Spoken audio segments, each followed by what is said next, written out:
I log into APPA. This does a handshake. I allow it to authorize use of my product with theirs. Does that make sense? It's kind of like a two-point authentication with Facebook. Sure. Okay.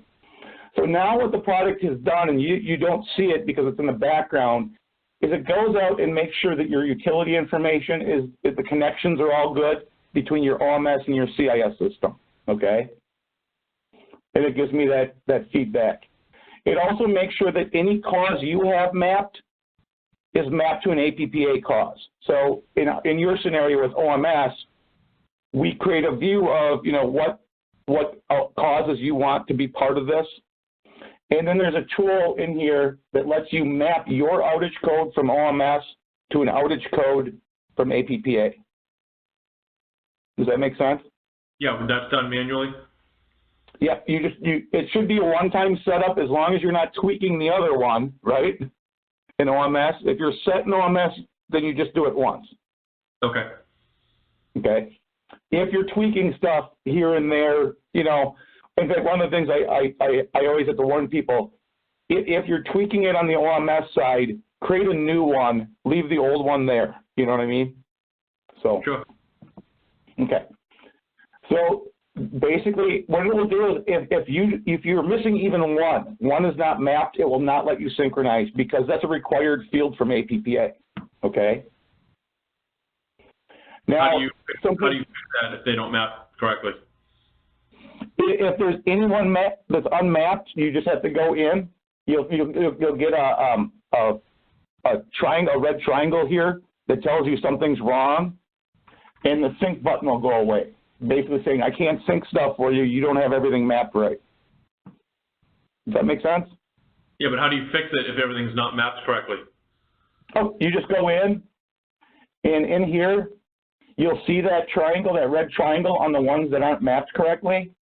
And then you'll go over here and you'll pick what you want it to map as, and you'll hit save. Okay, so you change it manually. Got it. Yep.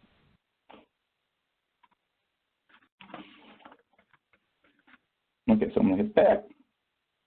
Yeah, it was fun for the first customer because he had so many outage codes that that first time through it was kind of a pain in the butt. Okay, so this also goes out and it checks to see that your substations are mapped and your circuits are mapped. Okay. Now, this for the first customer again, he had his circuits in there a couple different ways over the years, okay? So we had to do some cleanup on his data on the APPA side. Okay. Actually, one of the APPA guys did some stuff for us to make it faster. But if you're nice and clean, then what we do is basically it's the same concept. We map what they have to what we have, okay? So we map our circuits, what we called it in our system versus what it's called over in their system.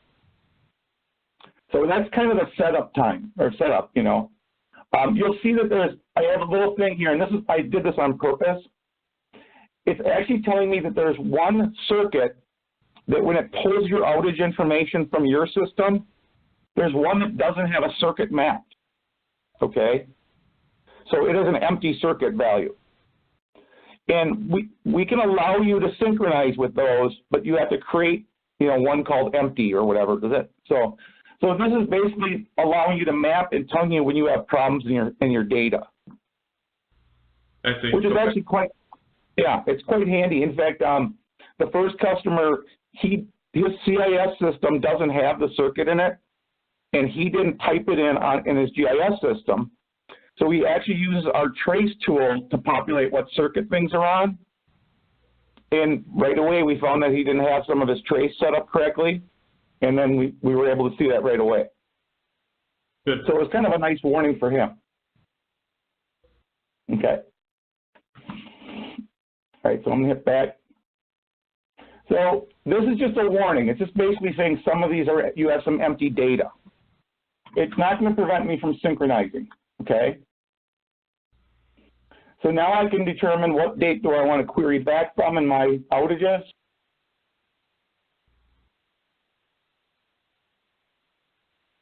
You can see that there, in this scenario, there's 41 bad outages. Outages with bad information, okay? Basically, this has an invalid cause, and this one has an invalid cause, okay? So it tells you what the problem is on each one. Yeah, and so that you can go in and try to figure that out. The reality is these have no cause assigned to them. These are outages that they didn't close out. Okay. Completely. Okay, they didn't assign a cause to. This will also look for, you know, your start times before your end time and things like that. Okay. So again, I tried to set up as many kind of warning shots out there for you as possible.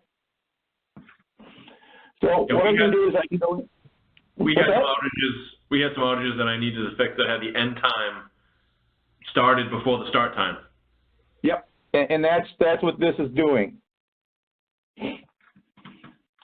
Okay, so what I'm going to do is go in here, and I'm going to turn some of these off so I'm not synchronizing the whole set here. And there's a reason, and I'll explain in a second. So I'm going to go select the 3 I want, synchronize. And what's nice is I'd actually, instead of waiting until the end of the year, you can do this every 6 months now, you know, every 3 months. Okay. So now you can see that it says there's 14 available to sync.